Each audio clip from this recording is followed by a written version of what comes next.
One of the common questions I always get is why trade stocks versus commodities, which is inside futures, versus Forex. And that's also a question that constantly comes up to the mind of people in general. Typically, people start trading something because it just happened to be they started that way, whether it be stocks or Forex or commodities.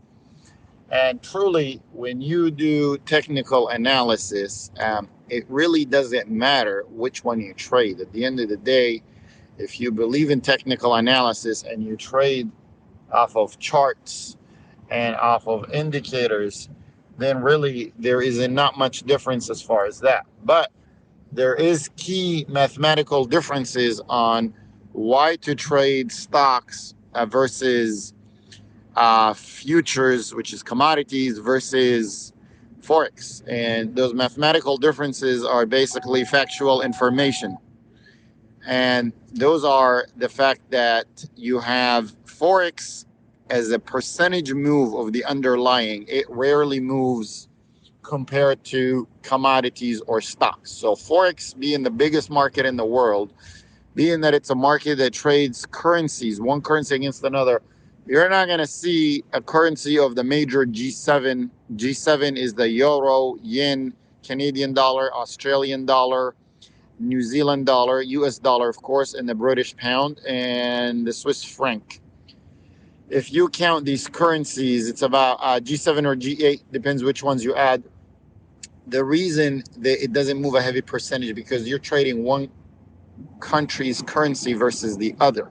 For example, if the euro right now is $1.20, 1 euro equals $1.20, is not going to go to $2 or $3, where 1 euro equals $2 or $3.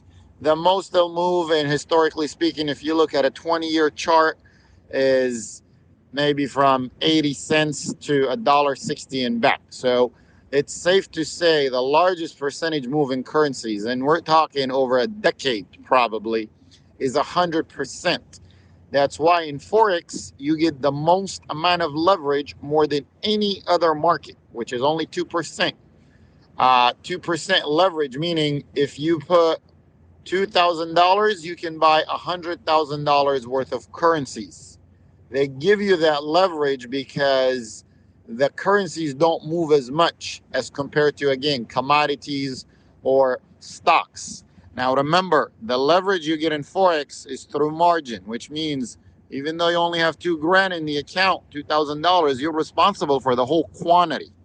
This is one of the biggest reasons why I personally stopped trading Forex, because on January 15th, 2015, the Central Bank of Switzerland announced some sort of an announcement about their currency, and their currency moved 20% upwards or downwards, depends on how you were looking at the pair. But the move is, the 20% swing in one single day in a market where that kind of a move does not happen for about a year to two, sometimes even three.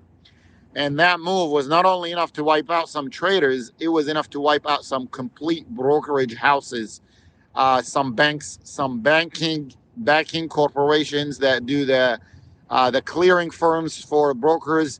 It was that strong of a move that it knocked out even firms and institutions.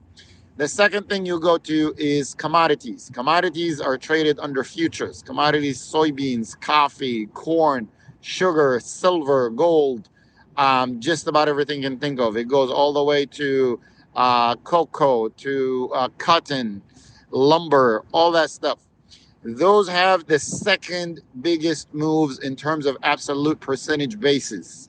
And those, you got something like silver that could swing from $8 up to $50 in its lifetime. It could be more, but we're talking historically for about 20, 30 years. That's about a move of 400-500%.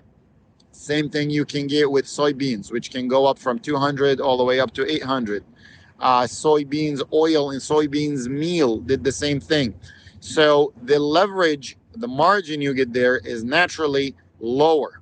And commodities, if you trade, let's say, direct futures, and you're trading, let's say, soybeans or silver, usually you got to put 10% down. So If you want to buy, let's say, 1,000 ounce of silver, today's prices, it's about 26, 27.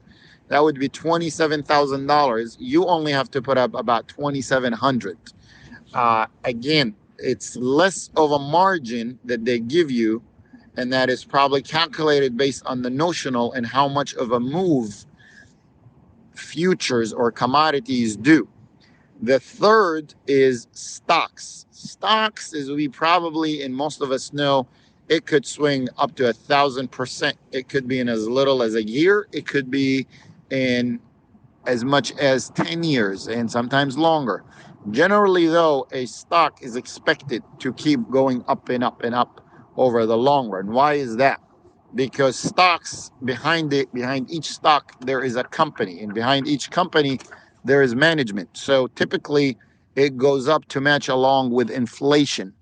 Not only that, companies obviously make money sooner or later. That's the goal, or the idea is that they're going to make money. And the dividend also adds up to that if you constantly invest it. And most people usually invest in stocks in the long run, making the price push a little bit bigger. So stocks, you have the names that, like Microsoft, that are up over the last 2 years, something like 1,000%. And if we go back to the whole margin thing, the straight borrowing on margin, they only give you 2 times. So if you want to buy $10,000 worth of stocks, you have to put up half of that. That is completely different than commodities, where you only have to put up 10%, and Forex, where you only have to put up 2%. So to put this on perspective, if you're buying $10,000 worth of Forex, you only have to put up $200. If you're buying $10,000 worth of a commodity, you got to put up $1,000. And if you're buying $10,000 worth of a stock, you have to put up $5,000. Now, these are approximations for Forex and for futures. They could change from one broker to another, but stocks typically tends to have the largest moves. Most importantly, for us option traders, options, again, if you recall, is leverage without the risk. In terms, if you are a buyer of options, if you're a buyer of options, you get leverage without the risk, meaning you cannot lose more than what you put in to the stock. Options are most readily available on stocks. Almost every stock has options, at least most of them, and they're pretty liquid. Whereas compared with commodities, not all do. With Forex, I don't even know how to get options. They do exist in certain places. However, they're not as easily available. And if they do exist, sometimes it's only through the futures. But again, for us traders of options, stocks is where we want to be at, because we are investing a fixed amount of capital on an item underlying that. And the item underlying that, in this case being the stock, we want ideally the biggest percentage move to take place in the favor of the direction that we've placed it on. So again, if you're wondering why we trade stocks versus commodities or Forex, the reason, and the mathematical factual reason, is stocks move more percentage basis on absolute value as compared to commodities or Forex.